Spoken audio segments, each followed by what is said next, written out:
$4,500 in tax credits. Mi esposa, mis dos hijos, desafortunadamente mi esposa pasó a mejor vida. My wife passed away and I was the only earner in my family, but the program helped me recover more money. These are great programs for families. Porque tienen programas para familias.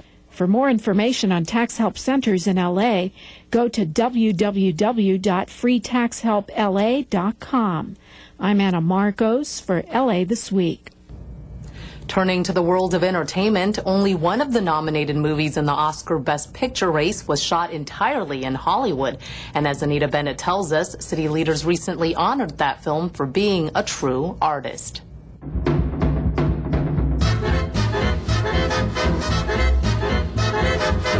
It's a critically acclaimed movie about Hollywood's golden age, and now it's getting the red carpet treatment from Los Angeles city leaders. I'm pleased right now as a member of the Los Angeles City Council and representing Hollywood along with Mr. Eric Garcetti to really call up here the master, the maestro, Michelle Hazanavinasak. City Councilman Tom LaBonge recently honored the director of the silent film The Artist for shooting it entirely in Hollywood. Since the movie maker is from France, Councilman LaBonge enlisted one of his staffers who speaks fluent French to help present the award. Alors, de la part de la ville de Los Angeles, on voudrait vous remettre ce premier prix, certificat, Made in Hollywood Award 2012, présenté par Councilman LaBonge. Oui, oui. All right, good job. The director beamed with pride as he showed off his council proclamation. And actually, you are exactly where they tap dance for the final number. They did the final right here. So it's very touching. But it wasn't just the director getting singled out. The entire cast was honored, with each one receiving their very own proclamation, including the film's canine co-star, Uggie the dog. Then it was time for the big moment. The team behind The Artist was given the city's first ever Made in Hollywood Award for shining a spotlight on Hollywood and for demonstrating true artistry. In Los Angeles, I'm Anita Bennett for LA This Week. The Artist is nominated for 10 Academy Awards, including, of course, Best Picture.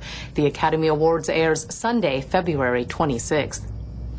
The city's controversial decision regarding impounding vehicles hits a roadblock. The blue butterflies at LAX continue to thrive, and animal services may be all bark, no bite when it comes to collecting unpaid fees. These stories and more in City Beat.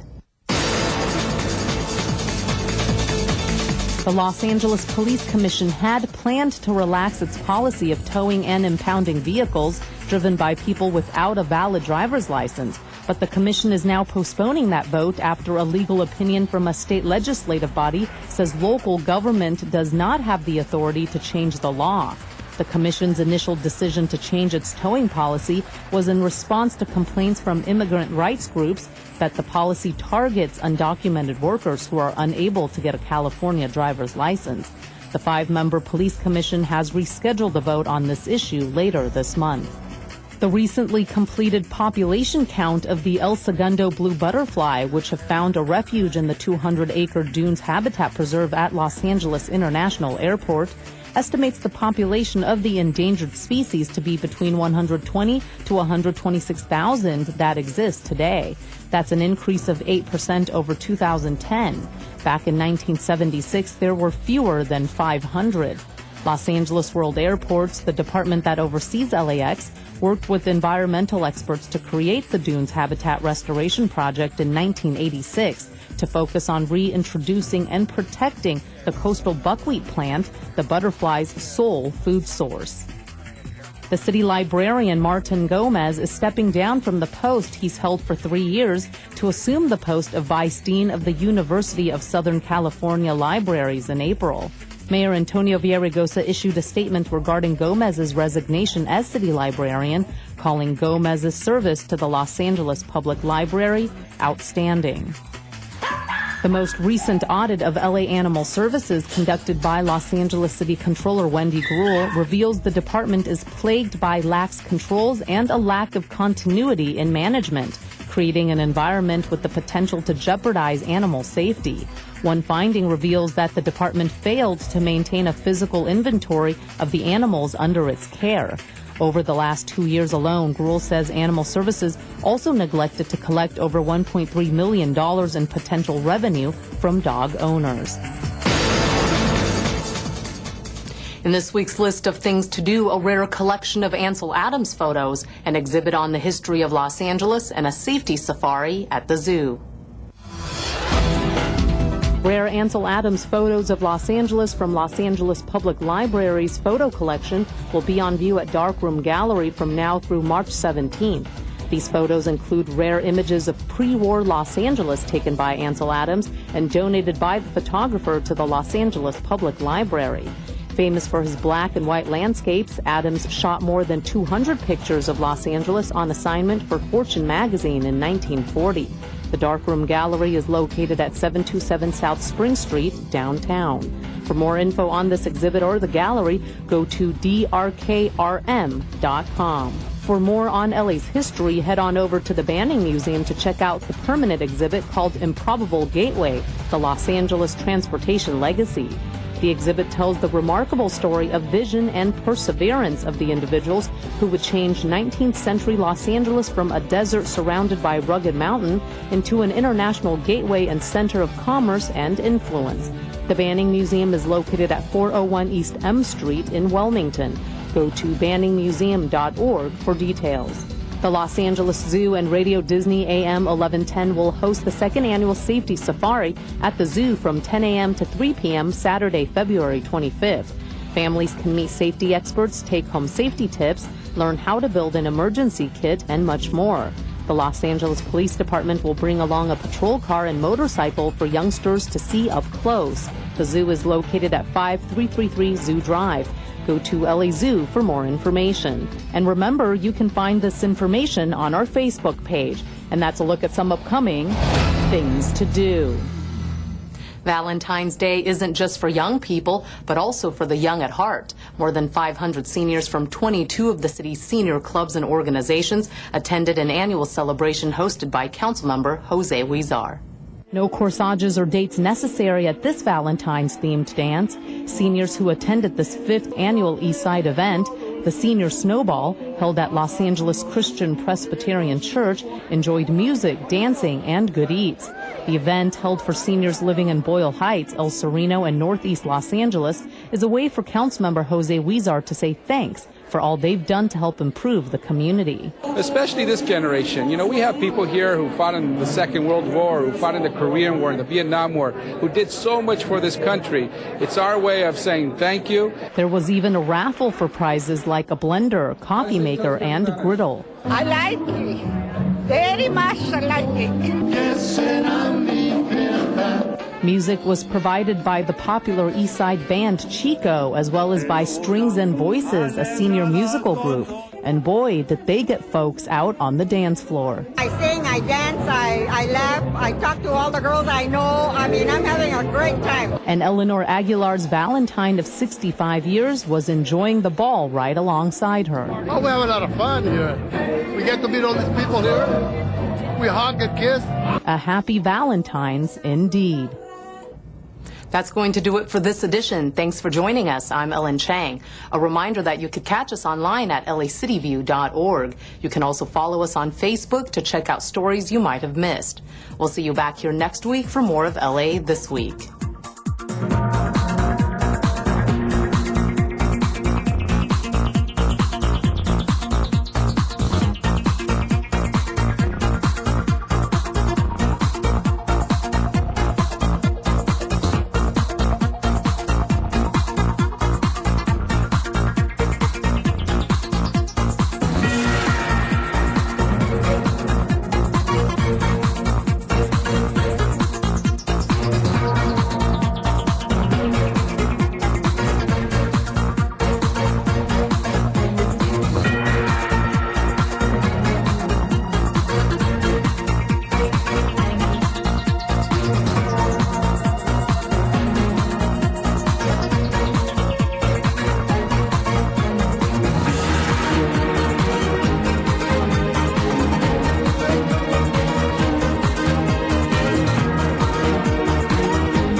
Hi, this is Carretero Family. We are from East Los Angeles, Boyle Heights. You're watching Channel 35, our city, our channel.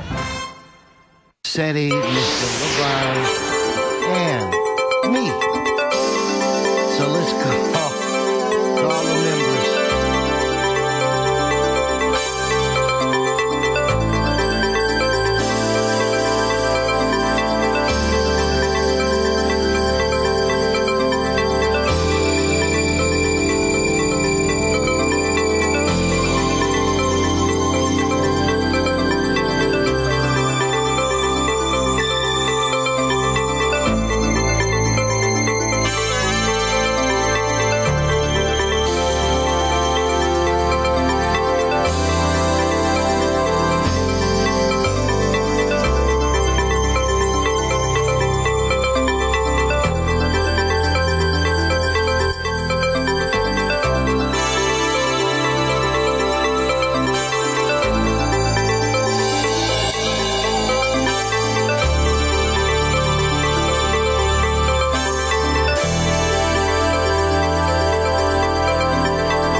just been joined by Mr. Paul Koretz,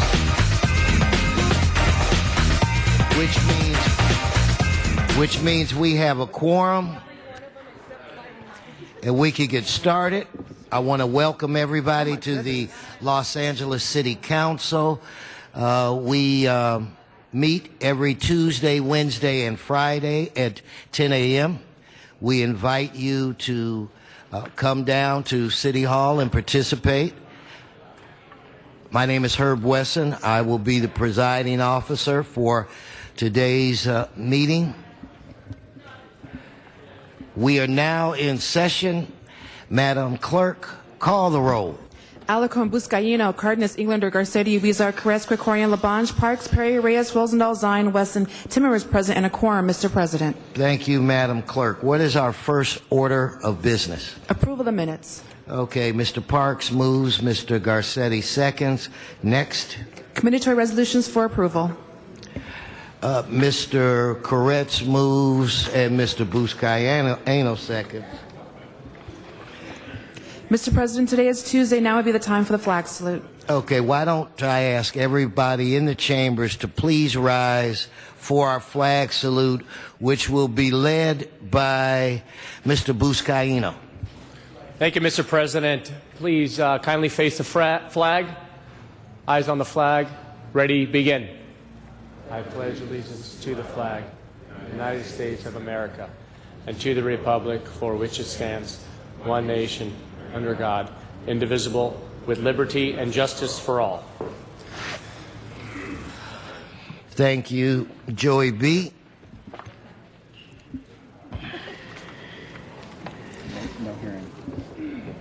Madam Clerk, what is our next item? Mr. President, there are requests to continue item 1 to February 28th. Okay, without objection. And also to continue item 3 to March 21st. Without objection. Item number 2 is an item notice for public hearing. Any specials, members? Any cards? Yes, there's cards.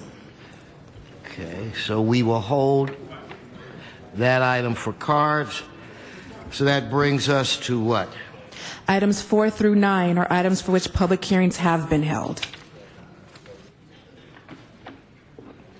Specials 4 through 9. Mr. Zine? Hold number 8 on the table.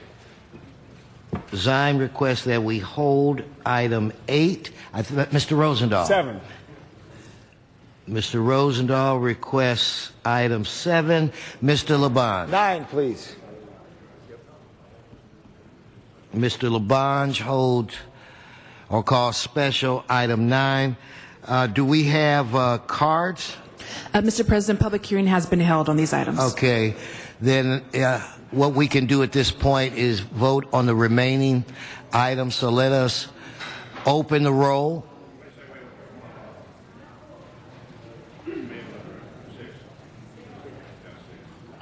Mr. Zine is requesting item 6 as well. Mr. Zine? We had number 6 on it. Okay. Mr.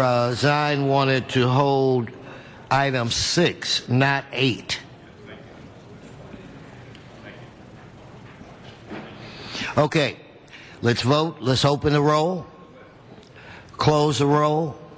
Tabulate the vote. 11 ayes. Okay, that brings us to what item?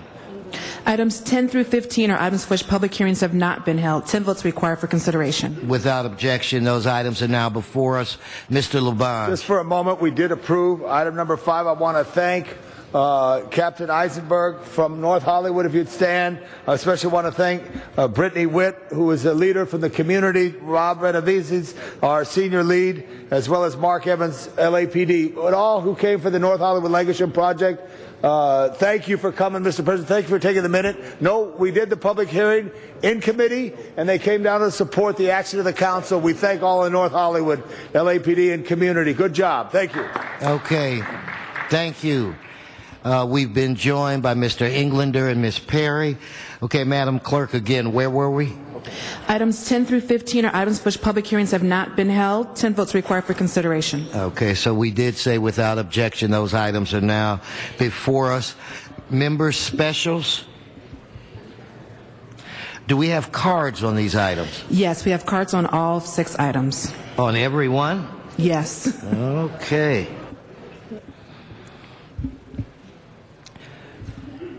So, Madam Clerk, where are we? That takes council to general public comment or items called special.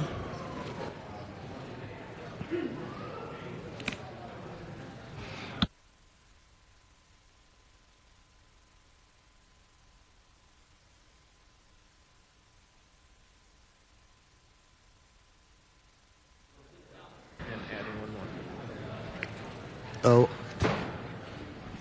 Okay, we're going to move to general public comment. If I could get Matt Dowd, Sean Murphy, Phil Jennerjohn, please come forward. So I called Matt Dowd, Sean. Well, Sean, you're there. You start. Good morning, Mr. President, City Council. The Budget and Finance Committee meeting is coming up pretty soon. Mr. Parks, it's good to see you. My prayers were with you. I'm glad you feel better. There's something I want to talk about. I hope we don't have any layoffs this year. And when is I hope we have the LA Marathon this year. You know, I do miss the bike-a-thon. I did my last bike-a-thon in 2008. I wish they'd bring it on. I wish they'd bring it back. I'm still waiting for it. Thank you. Thank you, Mr. Murphy. Mr. Dowd. Morning. All right. Yes, good morning, City Council. Good to see the public comment alive and well.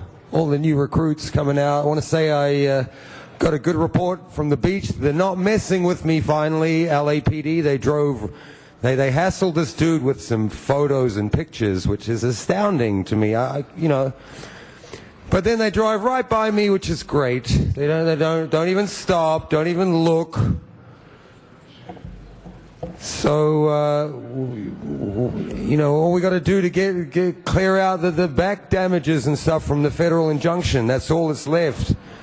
And I don't know who's working on it down here. We're not trying to be here, but as long as we're being lied to and deceived by the city attorneys, we're going to keep coming here, and we're just putting lines through stuff as we go with all the things that get knocked out. The speaker cards was the latest thing. I've been talking about that for so long, about how these are public documents, and they were making people put all their details on there, and then they post it on the internet without telling them. And the same at the front, down at the security here. They make you say Brown Act. If you don't want to show ID, you have to say the words. No, if someone says, I just want to go to the city council without showing ID, don't make them give case law. Mm-hmm. You got all these attorneys out here, 500 of them, and you had to go and spend $100,000 to Myers Nave, we're calling them, to try and beat us down and put us through some more grillings. So they're not playing fair after we won, and it's Bill Rosendahl. He said it 100 times, we'll do what the federal judge says. Well, he gave us an injunction, me and Zuma Dog, and he knocked out your precious lottery and that whole Tom LeBong precious system where you have to give all your details to get a freaking permit. Thank you, Mr. Dowd. Matt, thank you. Phil, and I'm going to have you, for the record, pronounce your last name. I know you come here, but I want to pronounce it correctly. Okay. My last name is Jennerjohn. My name is Phil Jennerjohn. I'm running for Congress in the 28th Congressional District, and I'm here today to talk about the job performance of the City Council, and I have kind of some strong feelings about you guys' tendencies to trample on personal freedom in this city. Now, I know you guys most of you are all liberals, and you want to save the world and stuff like that, and I understand that, but the fact is, you guys are not the pharaohs of Egypt. You are simply the City Council members. I know you like to get up here and have your Yul Brynner moment and say, so let it be written, so let it be done. But the world doesn't work like that. The fact is, as city council members, your jobs, you're here to fix the streets and repair potholes and make sure the streetlights come on and make sure the water and sewer systems run sufficiently. There's a lot of things that you guys are doing that are not your job. Like recently you had a little get-together where you decided to declare publicly that the state of Arizona was racist. Well, okay, and then you also spend a lot of time with these dog and pony shows giving out awards and actors and actresses. Not your job to do that. We have a council member from the 5th District that I like to affectionately call the cat whisperer, who decides that people in Los Angeles no longer have the freedom to get their cats declawed for some odd reason. And we have a council member in the 9th District who declares that people no longer have the right to make their own personal choices as far as fast food services in their district. Very strange behavior. And now you guys have set kind of a new level of lunacy with voting this thing about the condom rule with the adult film actors. Now, I'm not defending them in any way, shape, or form, but the fact is you guys don't think these things out when you do these things. Did you ever think that sometimes these adult film actors, maybe 2 of them are married, and you're saying that the city has the right to step in between their marriage and decide exactly how they will have sexual intercourse. I would like to quote from the McCarthy hearings back in the 1950s. At long last, have you no decency? I'm going to end up, since you guys like to act like the Pharaoh, I'm going to end by quoting Moses. Please let my people go. Okay, thank you, Mr. Jennerjohn. Now I'd like to call Zuma Dog, Mr. Arnold Sachs, and Dr. Williams. Please come forward. Yes, thank you. By the way, Venice Beach, I'm back, baby, spreading the magic with my endless love, and I will always love you. And there's the new shirts available. If any council member, you could have a legendary shirt from a true icon, $20 out of the discretionary fund. But no, City Hall, we got a real problem here, baby. You got to get a hold of this Trutanich guy. And if I could have everyone's attention, because you are not required to show ID to get into City Hall. It has a chilling effect. What if you don't have an ID? You're not required to be a citizen to come to the council meeting. What if you, I don't have my ID with me? Maybe you don't want to show your ID for the City Hall to copy down the information when you come out to talk out against City Hall. Okay? Now the thing is, they are requiring it. And I was just told downstairs, well, the Brown Act is for the council meeting, and you don't have to show an ID to get into the council meeting, only to get into the front desk of the lobby. And I said, well, don't you see that if you have to show the ID to get into the lobby, to get to the council meeting, that means you have to show ID to get to the council meeting? Nobody understands that. Carmen Trutanich, baby. What if everybody that ever came to City Hall that shows ID. I'm here to say this. If you're watching on TV 35 and you have ever come to City Hall and they have asked you for ID and you've showed them the ID and they wrote down that information, contact Zumadog at zumadog.com. I think a lot of people have a big lawsuit, and you got to get a hold of this Trutanich guy. Because the other thing he's doing is hiring outside counsel. It's costing a hell of a lot of money, a lot more than I am asking for in my settlement. I already won. So ask Carmen Trutanich, because we're putting settlements to him. He's not showing you guys because he's a vindictive thug, and then I'm coming out and taking it out on you people. Tell him you want to see the settlement proposal that is currently on his desk that he is outside counsel running up the tab on. Thank you. Okay, thank you. Mr. Arnold Sachs, followed by Dr. Tom Williams. Good morning, Mr. Sachs. Yes, thank you. Good morning, sir. You really ought to do something to change a little bit of the policy, maybe tweak it.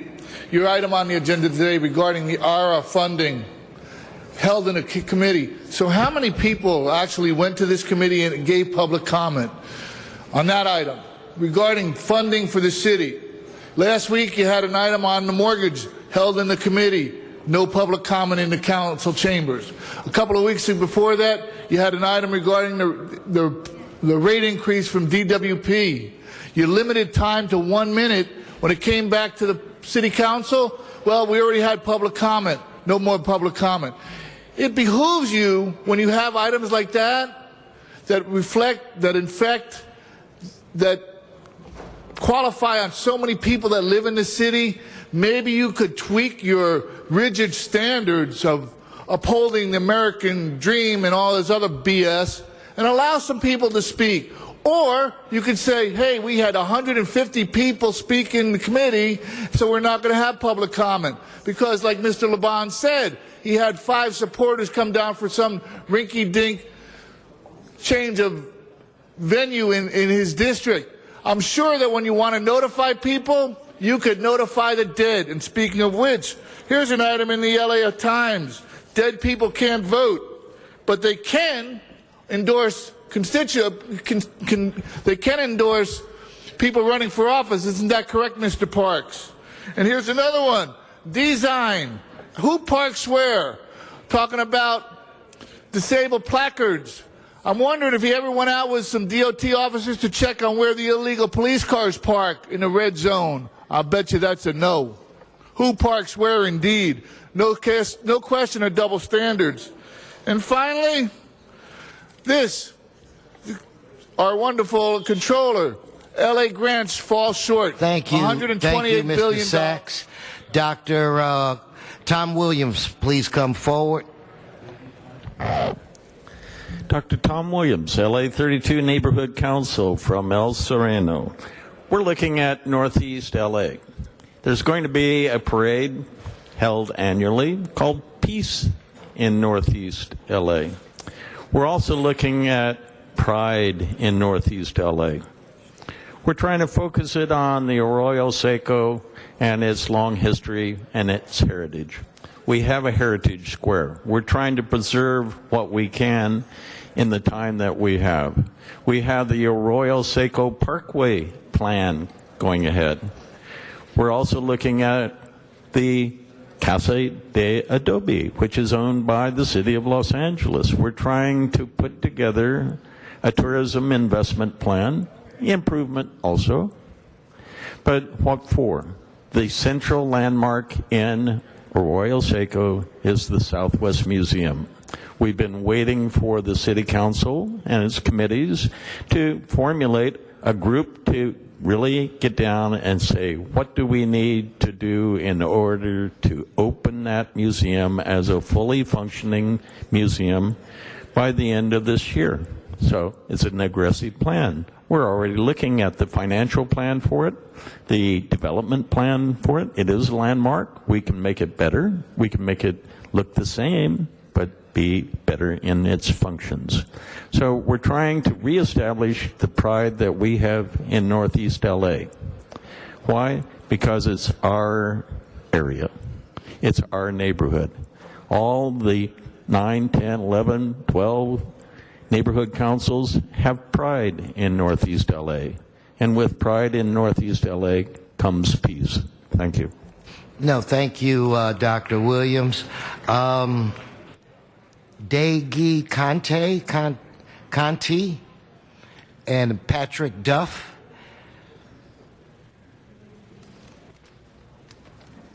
I'm going to go first because these are words from Richard Kearns. We read these at Richard's memorial. This is Richard's speech to you 2009, not today. It says, I stand before you today to advocate for the medical cannabis community because we are a community. Because our lives and well-being are in jeopardy from a government agency attempting to influence public health policy by perpetrating armed terrorist-style attacks against the citizenry. Many people suggest to us that the issue of medical cannabis law is best resolved at a federal level. I suggest that the most persuasive argument that we can present to the federal government is the establishment of a working local community model for medical cannabis distribution despite constant attacks because the DEA thinks the sick and dying are easy pickings and would have us believe that staying alive is against the law. Understand this movement as a massive civil disobedience campaign. We are breaking federal law thousands of times a day in defiance and in opposition to outdated, unpopular, unjust, and lethal public health policy. Here is my vision of where the road leads ahead. I see the evolution and formation of stakeholder-style cannabis community councils representing patients, caregivers, dispensary operators and staff, growers, transporters, and advocates, interfacing with the LA community at large, city administrators, and local and law enforcement.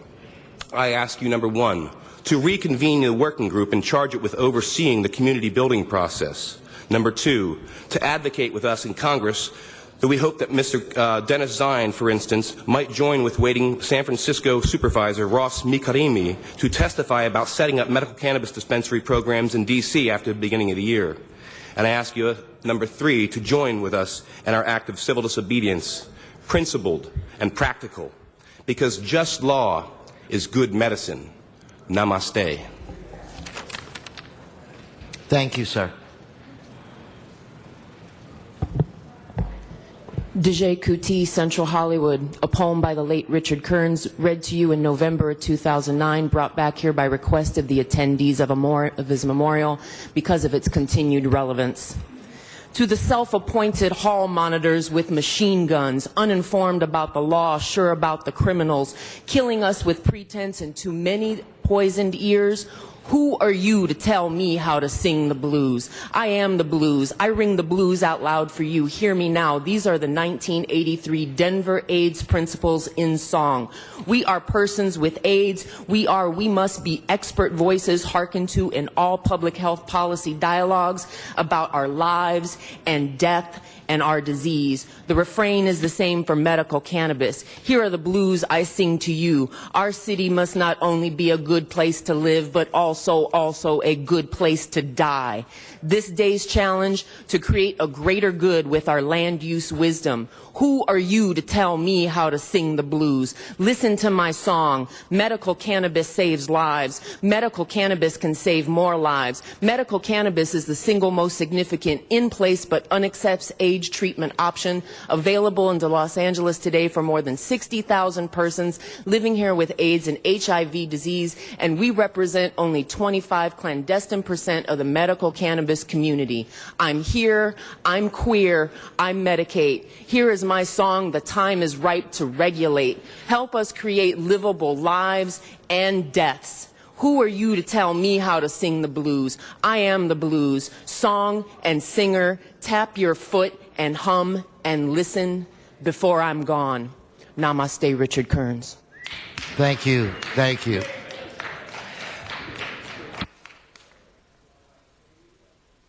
General public comment, it has now concluded. That would bring us, Madam Clerk, to what item? I believe item 2, but I'm not going to do your job. Yes, item 2 calls pleasure for cards. All righty then. If I could ask Mr. Arnold Sachs to please come forward on item 2. Mr. Sachs.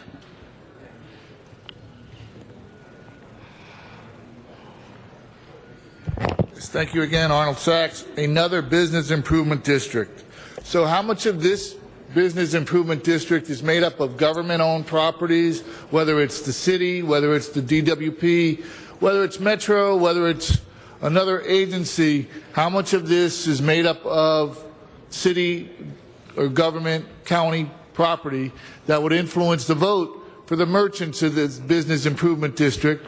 Who is the nonprofit picked to run the business improvement district? And could you get a breakdown? Because there was a business improvement district where they're spending 32%, 38% of their funds for running the business improvement district. Not the maintenance, the people that positions. That's an outrageous sum of money to be paying for salaries. Thank you, Mr. Sachs. So, Mr. Labange. Thing for the people of Los Angeles and Los Feliz, bids make a difference. The city clerk knows that because they administer it. We thank you. Ask for an aye vote. All right. With that said, let's open the roll. Excuse me, Mr. President. For this item, council should simply just continue the public hearing to March 27th. Okay, then we'll continue the public hearing until March 27th. Madam Clerk, next item. Item 6 calls pleasure by Councilmember Zine. Mr. Zine. Oh, we're still waiting for a reply from the city attorney, so let's hold that, please. Okay, so he's requesting that we hold it a little longer. He's waiting for some response, I believe, from the city attorney's office. So, Madam Clerk, let's move on to the next item. Item 7 calls pleasure by Councilmember Rosendahl. Mr. Rosendahl, item 7. Yes, thank you very much, Mr. President. Could Captain Knight please come up, please? Folks, this has to do with brush fires, and it's very important to us. Some of you might know that obviously every time there's a Red Flag Day, we get an extra engine up in the Palisades, which of course is something that we wanted to keep there to begin with, but the fire department and police have been incredible in their coordination. In fact, in Fire Station 59, I held a community meeting with the folks from Mandeville Canyon, and it was extraordinary. The fire department was absolutely right on the mark. The way it discussed how one needs to prepare themselves for a potential fire in the canyons was the best I've ever seen. Some of it was videotaped and will continue to get the community. In fact, we're going to put in that canyon a communications tower as well as a weather tower. And I turned to the community and I said, I need money for the weather tower. Somebody followed me out and handed me a check for $10,000. And that, coupled with other monies we have, we'll be able to put a weather tower up. The communications tower is going through a full EIR with the community involvement. I appreciate the mayor and the federal grant that will have that happen. But please tell us what's on the agenda today, especially for the folks out there watching us. Please. Yeah, good morning. Robert Knight, the captain in charge of the brush clearance program for Los Angeles Fire Department Fire Prevention Bureau. Currently, what we were approached with was there were fires that were actually started by property owners or homeowners who were actually conducting brush clearance themselves. So the question that was brought to the fire department was, how can we provide more information for the property owner who is actually doing brush clearance on their properties and yet do it safely without starting fires? And so we went back and we developed brush clearance safety tips for homeowners with a one-page document that's pretty much a checklist of safety items that they should have: water extinguishers, proper equipment, goggles, gloves, also not using any metal cutting blades. And so that was available for them so they can look at prior to they can start in their brush clearance. And so we found that the best way to get that information out to the property owner was to provide it on our annual brush clearance informational brochure. And that informational brochure is mailed to every property owner that's located in a very high fire hazard severity zone, and it's also included on our website as well.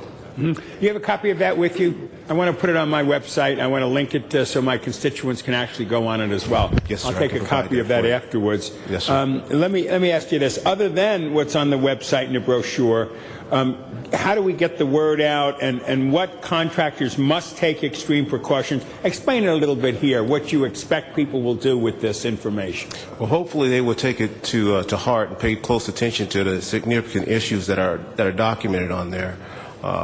Give us a few highlights. Well, one of the things that's on there is conducting brush clearance whenever a red flag alert has been declared by the fire department. And it is encouraged that no brush clearance take place during that time because that's extreme weather conditions, which makes it very easy, if you're not careful, that you can start a fire, and then yet fire department would have to be very busy that day. The other issue also is if it's not a red flag day, be particularly careful at the time of day you do it. We recommend between the hours of 11 and 3 o'clock, that's the hottest temperatures of the day, that brush clearance not take place during that time also. And the reality is, when you're brush clearing, you might create a spark as you do it, and we've seen several fires that have happened because of that. Is that right? Yes, as an accident, yes.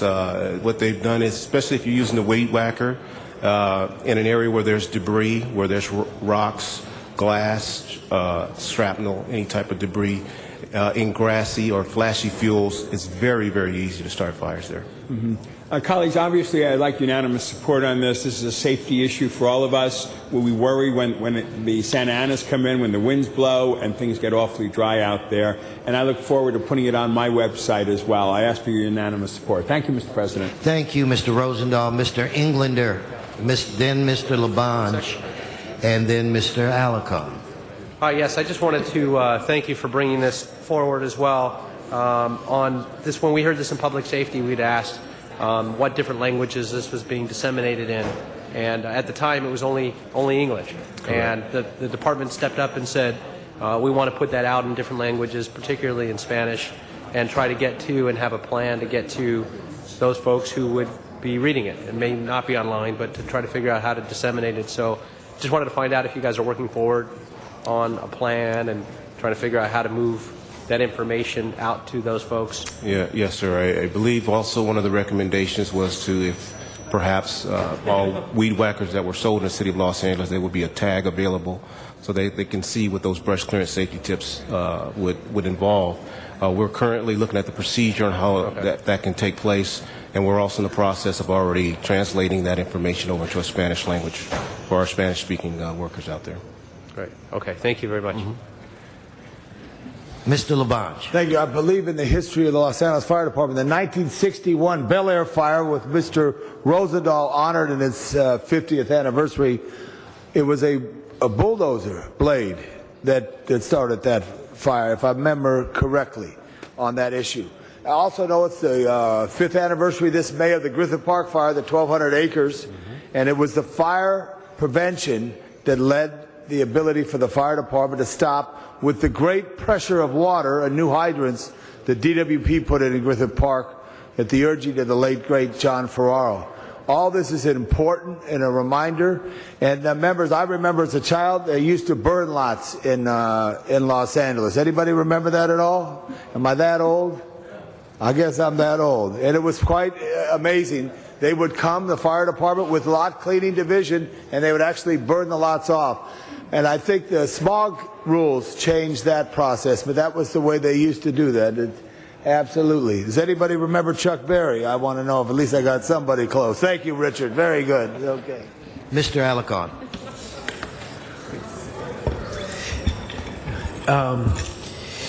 You know, my wife every year gets a letter stating that she owes, I don't know, $23 or $43 for brush clearance, and it's happened twice, and both times, you know, her business is nowhere near any brush areas, and in fact, both of those letters were reversed. But I'm wondering, how many letters do we send out that aren't in the right area? You know, we get that question from certain property owners that don't... Can you do me a favor and pull the mic a little closer? Thank you. We do get that question from certain property owners that they don't believe they live in a very high fire hazard severity zone. How the zone is defined, it's defined by CAL FIRE, State Fire Marshals Association, State Fire Marshal's Office, and they determine where these high fire hazard severity zone boundaries are for the entire state of California, and they notify the local fire department of those boundaries, and we are required to enforce the fire code for that area. My wife isn't in those boundaries. Yeah. Some people believe that they're not. If that is the case, that they actually are not, and I can tell you some examples that some people have gotten notices that haven't been in the zone, is that if we've conducted a certain inspection in that area already, it's already in our system. And they should not be getting the notice. And those individuals that we have contacted or have contacted us, we eliminate them from the system. But that's driven by them contacting you. But I'm thinking that a lot of people are just paying the $23 and forgetting about it, and they're not in a brush clearance. So I'm wondering, my question was, how many people are getting these notices, and how do we ensure that they are in brush areas when, I mean, how does that happen to my wife twice at the same address in a period of 3 years? I mean, I can assure you that is a very, very extremely low number. Well, Mr. Zine, I think you should take note of this, that there may be notices going out to people who aren't in brush clearance areas, but because the fine is so, or the amount is so small, they just send their check in. Okay. And they may not even be in a brush clearance area. My wife got 2 letters, and both of them were wrong. She's not in a brush clearance area, and yet they were demanding that she pay $23 or whatever the charge is, and when we investigated it, she's not even in the clearance area. So I think it's something the controller should look at. If we're sending letters out to people without absolutely knowing that they're in the brush clearance area, I think that's wrong. We'll follow up on that to make sure that that's not actually the case. Mr. Zine. Thank you, Mr. Alcott. I know that there are boundaries that are established, basically Ventura Boulevard to Sunset Boulevard, yes. Santa Monica Corridor. Yes. And then you've got other canyons within the area. Correct. How well do we look at that alignment? Or is it past history, we just keep on turning up the same areas. There is a model that the state of California uses. It's a number of factors that are involved. They look at a 50-year historical record. Mr. Zine, can I? Just a point of clarification. Just we heard this in committee. I think this was not on the notification. We didn't hear this part. The precautions, which I just want a clarification from the city attorney on what, if we're discussing the right matter and the right item. That's all. Well, we're discussing the equipment and the protection when they're removing the clearance. That's what we're discussing. But it's broadened out into this. Okay, let's let the city attorney respond. It appears to be roughly within the agenda description. Okay, then continue, Mr. Zine. It is roughly. Very rough. But I think what we will do is we will have the department come to the Public Safety Committee, Mr. Englander, myself, Mr. Visciano, other members of the committee, and we can give you time to review and then come up with the right areas to confirm that, and those that have erroneously been charged, we need to address that issue. And I don't know how many there are, but Mr. Alarcon, that wasn't paid. Okay. But if people don't pay, oftentimes when they get an assessment, no, you're right. So we need to clarify those boundaries, and oftentimes the boundaries could get clouded. Okay, we will do a motion on that. Well, the notice should. We need to explore this, but this is again a little bit astray from our original on the equipment, because basically when you're doing the equipment, you want to have protection in case there's a fire. That's basically what this particular item's about, but we broadened it. But we will follow up in detail and give it the proper hearing. Mr. Buscaino. Thank you, Mr. President. So is there identifying these zones, does the fire department have a website that a constituent, a resident can clearly click on and identify if he or she lives in that zone? Because down the harbor, we are also surrounded by the water, including myself, and I'm still getting these notices. I know this is not the agenda item, but it's something that we can throw out. Is there a way that residents can click on the fire department's website to identify if indeed they are or they're not in a brush clearance zone? Well, the best way is they can just contact the fire department's brush clearance unit itself. Now, the map itself is on the website. However, it's not detailed down to street by street. It's a broad map of the entire city of Los Angeles, and it's highlighted in red. So it'd be difficult to see where your house is in relationship to where it's highlighted in red on that large map. But if they want to know exactly, they can contact the brush clearance unit. We can provide that information for them. Got it. Well, I agree with my colleague, Mr. Alarcon, that this is something that we should raise and cause some awareness, and we can address that in the Public Safety Committee. Thank you, sir. Okay, thank you.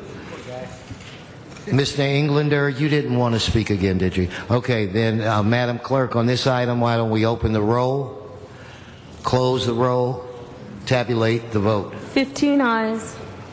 All right. Thank you, Madam Clerk. Let's, Mr. Zine, are you ready for Mr. Zine? Have you received the data that you need for item 6? They're circulating an amending motion on this 6. So okay, so then let's go, Madam Clerk, to the next item, which is Item 9, cross-budget by Councilmember Labange. Mr. Labange, item 9. Yeah, is the CLA here to report on this? On this item number 9, public safety. You want Mitch? You want to give us? Do you want to give us a little update or? Absolutely, I'd be happy to. Since I'll be stepping in for the CLA apparently now then on this item. So item 9, while we're waiting for the CLA, I believe she's tied up on her cell phone, was an item that was brought to look at from Labange and Garcetti, what's going on with the state and the impacts of talking on the phone, the implementation of a complete cell phone ban while driving in the city of Los Angeles. We discussed this at length and was basically told by the CLA and the city attorney as well that there are considerations. They're looking at this on the national level. There are new studies coming out with all the technology in new vehicles that are taking people their eyes off the road, but that this would be an issue really in state law. And under the Supremacy Clause, we would follow the state and what would be occurring with this. And so we've asked them to monitor and closely monitor what's happening with the state and to keep us posted on a regular basis with any possible state legislation that could impact us here in Los Angeles as well. And now we have Item issue that we're voting up or down on whether we require hands-free. It's just an information report. Well, it's a couple things. One, there's 3 items in this that came out of public safety. It was one, to direct the police department to share with any members the number of citations issued for cell phone usage while driving since the ban took effect. The other is to direct the CLA to monitor state and federal legislation regarding a complete ban and to provide reports to council if those emerge and continue to monitor that information. And then also for DOT to report along with representatives from the National Transportation Safety Board on the feasibility impacts on the implementation, to receive and file that unless something comes from the state or federal legislation. Well, I just want to ask members, should we take a position on this? Totally. I mean, I think there's a movement afoot, but I do think the cat is out of the bag, if that's a term, and Detroit is trying to answer some of these issues for safety with modifications. This is a question that I wanted to ask, what we would want to say. So without getting into discussion, because I know that's not the proper format, but with that, is what we decided in public safety is that we wouldn't take a formal position because there isn't anything to take a formal position on yet. There's nothing in a final draft form being presented by the feds or the state. And so we would continue to monitor that and bring back to this body if there was something to take an actual position on. But right now, it's just still vague and ambiguous, and we're not sure. There's a lot of discussion from both sides. It's extremely controversial at this point. Can I just ask the CLA one question? Could you do a better job than the good councilman of the 12th District? I can't say that I could, but just to reiterate, this was a recommendation from the NTSB at the federal level to actually ban the use of hands-free devices in addition to cell phone use. As you know, California's ban does not prevent the use of hands-free devices. It does ban all cell phone use. Do we know how many times there's an accident when someone changes their CD or goes from KFWB to KNX or? I can't say I know. that it does. All right, so I think we should have discussions on this. I've watched people today driving. A young man was taking his children to school, driving perfectly, but he had a sweatshirt on that covered his head, and his visibility was blocked. Do you ban people from wearing heads? Because peripheral vision is very important, as we know from driver's education, which they don't have anymore. What's that noise there? Does anybody know what that noise is? Yeah, my time is up. That's what Bernard said. Thank you very much. Yes, it is, Mr. Labange. Thank you. Okay, on that item, let us open the roll, close the roll, tabulate the vote. 15 ayes. Madam Clerk, next item. Item 10, call special for cards.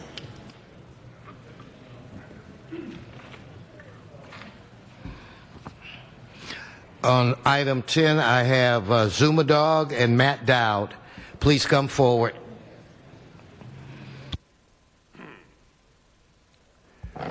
Yes, good morning. And over the past 6 years, I have spoken more about this item and issue than any other city issue. It is the biggest fraud in the city, and it is being investigated by the Federal Bureau of Investigations. Systematic code enforcement.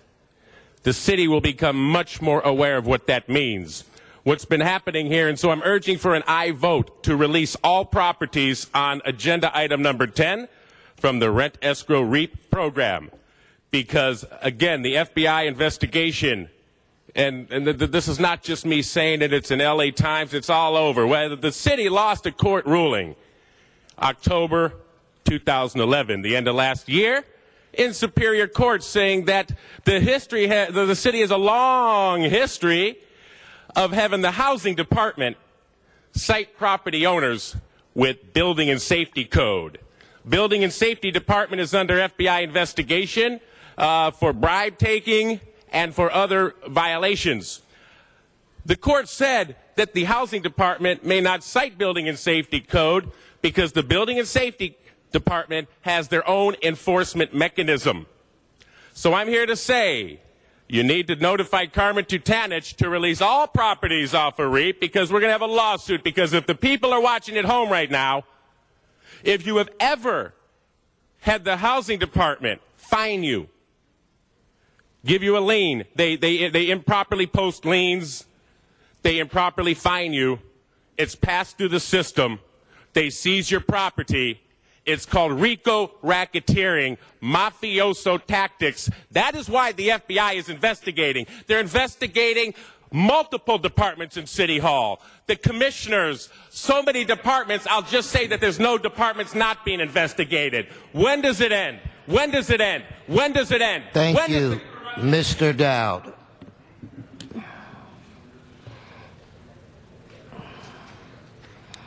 All right, that should have been a warning for repetition. How come the rules are not being enforced properly? You've got all these complex rules. Speak to the item, Matt.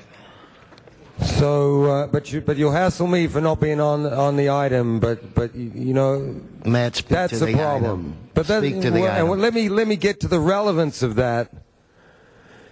It's this unequal enforcement and the selective enforcement is what's going on with a lot of these rent escrow accounts.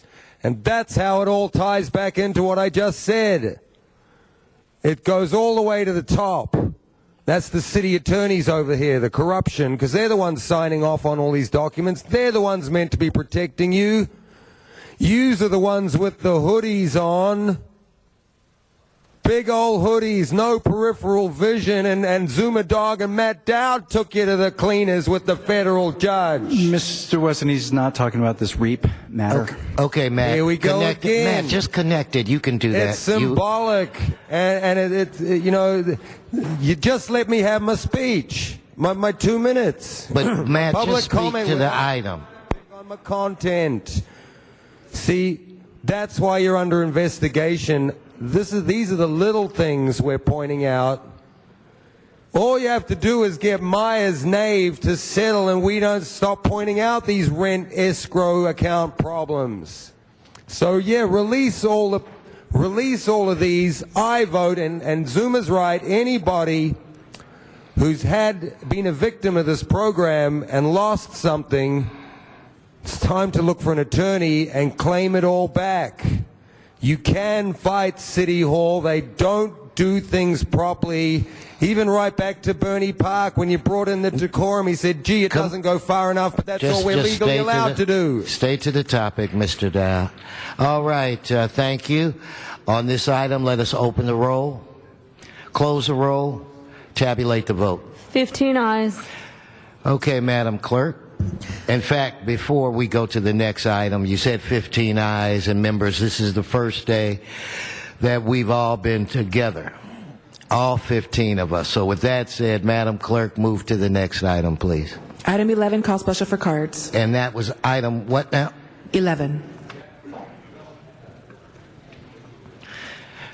Mr. Sachs, Mr. Zumadog, and circus show continues. Mr. Sachs. Please, sir, leave your commentary till after we're done speaking. Thank you. Mr. Sachs, you want to speak on the subject, or do you choose not to speak at all? Then speak on the subject. Please leave your commentary till after we're done, sir. This item, I'm just concerned. You're requesting the release of the request for proposal for selection of contractors that you're affirming in front of the City Council, because here, when you had on your agenda back in August 19th, the city attorney to report relative to the existence of a significant difference between a request for proposal and a proposed contract with Martin Outdoor Media. That was from your agenda of 8/19. Then on 9/24, you had the Board of Public Works on Friday recommended approval of a pilot program that would turn 500 of the city's 774 trash trucks into mobile billboards. But no talking about the contract that was approved the same day. What the hell's going on with the approvals? Mr. Zumadog. I think Herb's doing a good job running the meeting today. It's rough, but I think he's handling it well.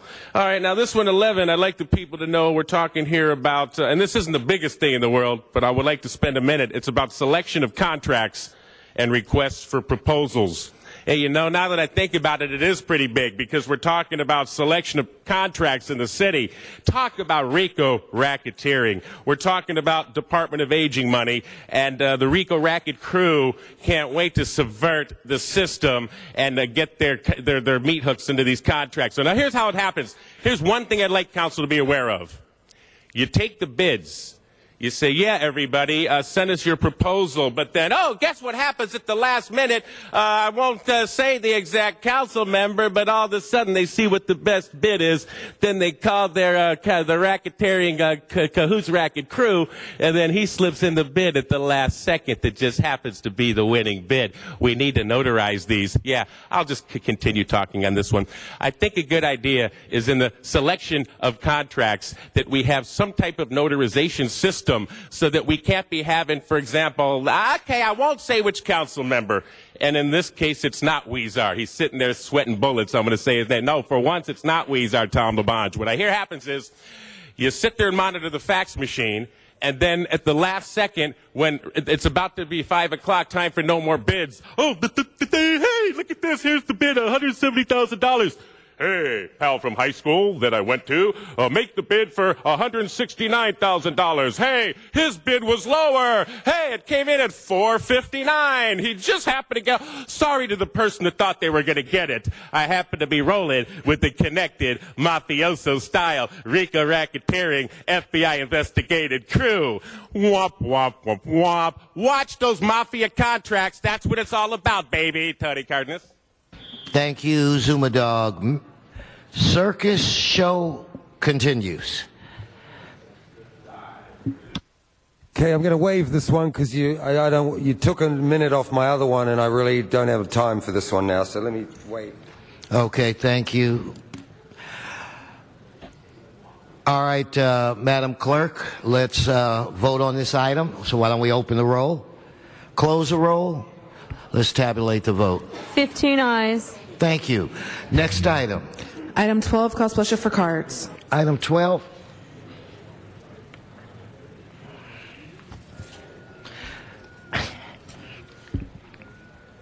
Mr. Sachs and Batman.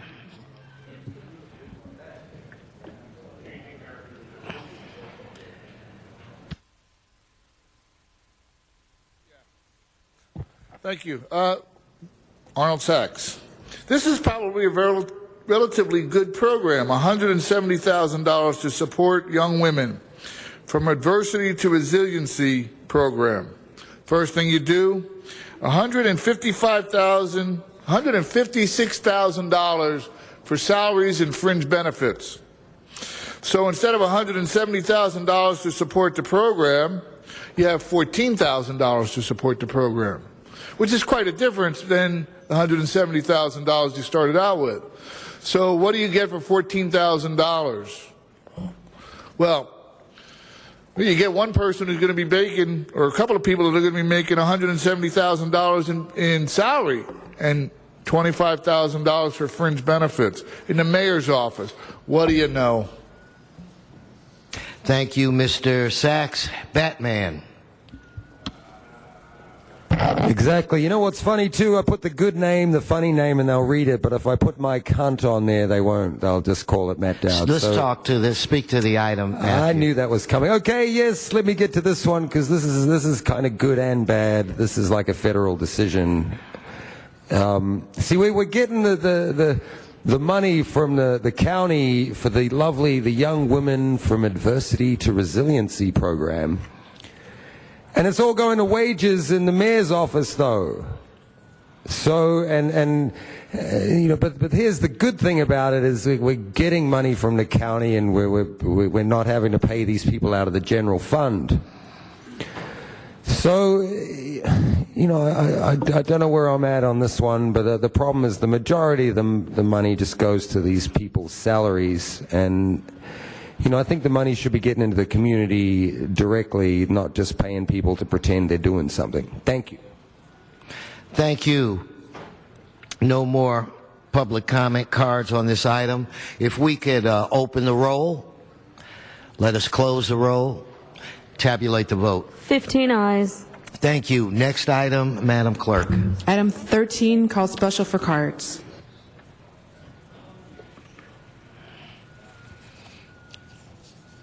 Mr. Sachs and Superman. Mr. Zine, that is not Superman's thing.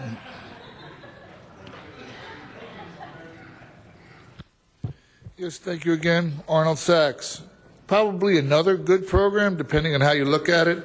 $744,000 to provide home buyer assistance loans to low and moderate income first-time home buyers. That is $744,000 for 10 home buyers for an average loan of $74,000 per home buyer. Loans of up to 20% of the sales price. Well, if they get $74,000, which is 20%, that means the home is about $370,000. So how many low and first-time moderate income home buyers buy homes for $370,000? Low income for $375,000? That's pretty, that's pretty far-fetched. So what happens then? Well, they can't make the payments. The home goes into foreclosure. Somebody comes in and buys a home, and they get nothing. It's a great program. You're screwing people before they even have their clothes off, is what you're doing. That's a great way to get around another weaseling into low income and moderate homeowner ownership, which becomes non-ownership, because you figure at a $370,000 home on low income, and what is low income? Well, is that $30,000, $20,000? What is the standard you use for low income? What is the standard you use for moderate income? And how would you afford to pay, approximately $2,000 a month in mortgage payments? And that's just the mortgage payment. That doesn't include any of the other fees that are associated with it.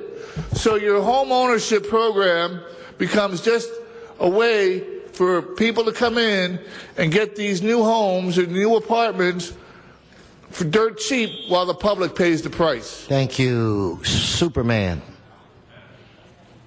Oh, and Superman, I've been informed you have 1 minute. 2. I said 1. I've only used 3. 2 and a 1.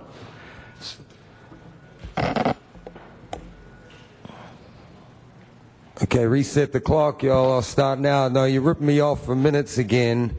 See, I was going to say good things about this, and you always manage to do that. I'll give you time at the end, Matt. Stay on. Okay. Superman, stay on the subject. Go on. Thank you. Yeah, thank you. Yes. No, I see what you're doing, Eric Garcetti and Tom LaBonge. They're setting up our settlement here for our 10 plaintiffs on the lawsuit. We could be these 10 home buyers. I want that grant. Let's all move into Tom LaBonge's district. That's what we're looking for.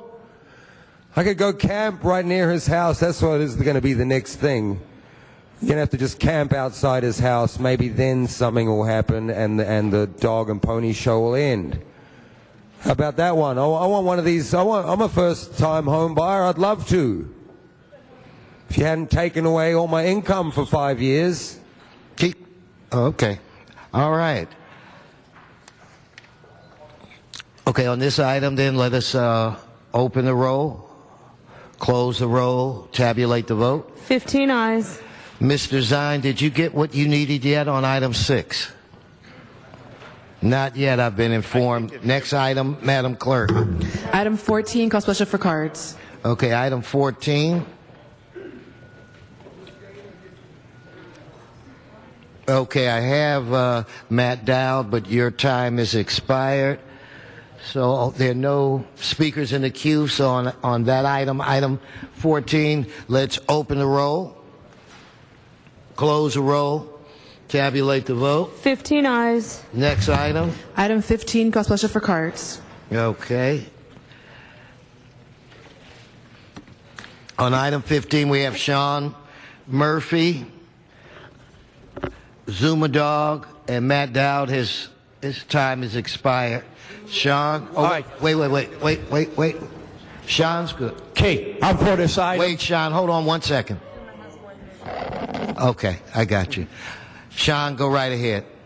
Yes, I'm. I'm for this item. Thank you. All right, and Zuma Dog, I've been informed that you have 1 minute. Thank you. So please come forward. And I am not for or against this item. I'm merely here to bring something up to be aware of. This is for personal services contract for one of the districts. And again, it doesn't matter which one. $13,000 to provide personal services. Now, $13,000 is more than I was offered to settle 5 years of violations. So that's a lot of money these days. Now, unfortunately, there's a cloud of doubt over these types of... I would like the council member to stand up and say what we're getting for the $13,500. Because what happens is there's a shadow of doubt over all these because we hear things of like, oh, yeah, that's the councilman's cousin, or that's the high school friend he went to. Things end up happening like you do these... You end up spending money for office furniture, and it's your sister's furniture store, and you end up paying $5 for a pen and $1 per paper clip. So I want to make sure that this person has... I'd like to know what we're getting for the $13,500 and that this isn't some kind of more shenanigans, shill cronyism. Thank you, thank you. On this item, let us open the roll, close the roll, and tabulate the vote. 15 ayes. All right. That brings us back, Mr. Zine, to item 6. That's been circulated. I understand you have to open for 2 cards, public comment. Right, Mr. City Attorney? The amendment is a substantial change from when it was in committee, and because it's a fair hearing matter, the council members are reminded to pay closer attention to the speaker at the podium or to their monitors at their desks. Okay, I do not have the 2 cards. Who has the 2 cards? Are there 2 folks here on this matter? Why don't you come up and you can tell us who you are, and then we can get your cards. Good idea, Mr. Zine. We'll just have you come up, state your name, and you can speak on this subject. Thank you.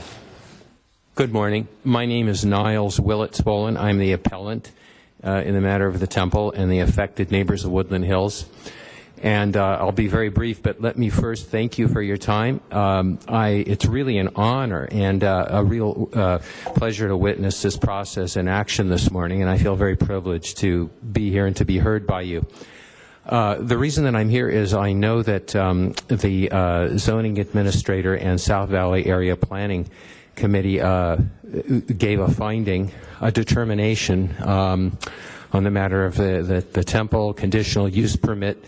And I and the neighbors were there to plead that there be conditions that the temple would have to operate by, because for 10 years the affected neighbors, I live 10 feet from the house that's been converted to a temple.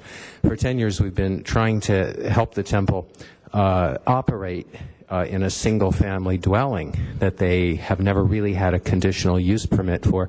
And not to challenge what they're doing there, we support that the operation of the temple in terms of the religious practices and the social ones are very good for the community. I have a fairly cooperative relationship with Mr. Avraham, who operates the temple. But the problem is that whether it's worship or social activities, we welcome both. But in this residential neighborhood that's very quiet, over the last almost 10 years, there's been a tremendous influx of cars. Certainly a lot of worshipers walk on foot, but many people have driven, and the temple has recognized the need for parking. They have no parking of their own. So they've secured an agreement with the First Baptist Church across the street, which is Fallbrook. It's a major highway. There's no crosswalk there. People can park there, and we've seen some people do that, but the problem remains, and what the issue is here today, is that when the temple operates, if it's 6 in the morning or 7 in the morning, there are people who come to use the temple as they should. I support that. Thank you. Okay. Thank you. Next. Welcome. Good morning, council members. My name is David Carlat. I'm here on behalf of the Bet Abraham congregation. Let me first say to Councilman Zine and to the city attorney that we very much appreciate the fact that you've been sensitive to the RLUIPA issues in this matter and have taken into consideration the First Amendment rights of the congregation to free exercise of religion, and we support the amendments that are before you today. Thank you. Thank you. Thank you, sir. Mr. Zine. One moment. Yes. Okay. All right. So what we're doing is to conform with ALUPA, the mandate on religious institutions in areas of the city of Los Angeles. We're conforming with that. I'm very familiar with the temple, very familiar with Fallbrook. It's a major thoroughfare with a mix of businesses and residential. One of the concerns I've had is the parking. I know there's the arrangement with the church across the street. There's concern about people crossing Fallbrook, which is a major highway, and a signal which has been requested for a long period of time to assist the folks that are going to be crossing the street. So I also notice on major Jewish holy days there are security officers out there with signs encouraging people, directing them not to park in the residential area off of Fallbrook, which we also support. We want to maintain the integrity of the neighborhood, at the same time not harm the religious practices at that particular temple. So with that combination, as long as we have the folks comply with the rules and regulations, we should be okay.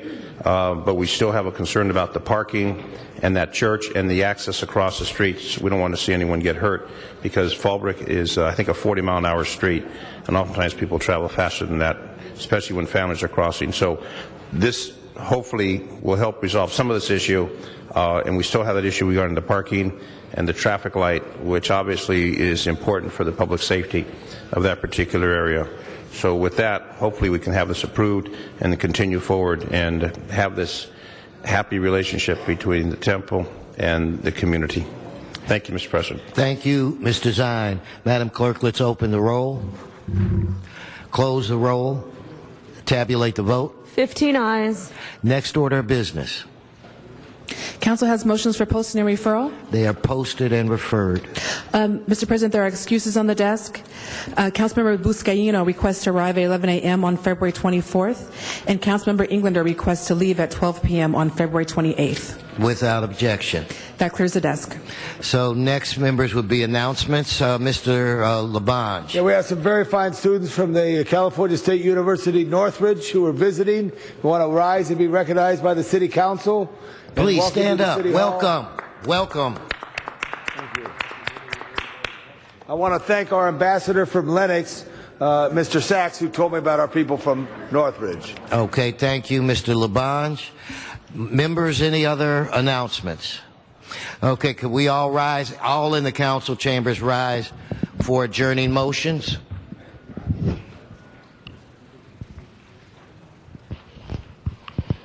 Members, adjourning motions? Mr. Labange. Bill, you got this? Mr. Labange. Yeah. Thank you very much. I'd like to ask we adjourn in memory of Zen Bethune, who was a wonderful actress who was loved by many people in our community, in ballet and theaters touring throughout Europe, Asia, and North America. She was a very special person who passed, unfortunately, at an early age. Also, I ask we adjourn in memory of Rudy Denis, as the mother of Christine Hollis, who's at our CLA office. She was much loved by her family. She grew up in the Northern California. She lived to be 89 years old. She was a wonderful mom and a devoted family member and had a very cheerful outlook. She's survived by her 3 children, Christine, Lauren, and Cameron. Thank you. Thank you, Mr. Labange. Mr. Rosendahl. Mr. President, Abe Linder brought this to my attention. Joseph Lee Golden, who was born on March 20th, 1948, passed away last Sunday at the age of 63. He lived in the Palisades. Golden was a masterful student and accomplished attorney. In 1970, he earned his bachelor's degree from Duke University and later went on to earn his Juris Doctorate from George Washington University Law School in Washington, D.C. Golden became a widely respected lawyer that specialized in business and intellectual property law. Above all things, Joseph was a beloved husband, best friend to his wife Judith Gandil Golden, and loving father to his daughters Claire and Alexandra. In addition, he is survived by his siblings Stephen, Scott, Gail, Suzanne, Jeff, and Robert, as well as his nephews Todd, Tate, and Matthew. He was the captain of all family gatherings and will be sorely missed by all. Memorial services were held at Hillside Memorial Park on Thursday, February 16th. The family asks that donations be made in his name to Planned Parenthood. May he rest in peace. Thank you, Mr. Rosenthal. Mr. Labange. Bethune, who I spoke of, it was a tragedy that took her life. She was 66. It was in the late of night. She was traveling home on Forest Lawn Drive. She saw a distressed animal and tried to help, and a traffic accident caused her early passing, so I wanted to mention that as well. Every day's a blessing, members. Be safe. Yes, it is. Members, other? Then this meeting is adjourned. Thank you.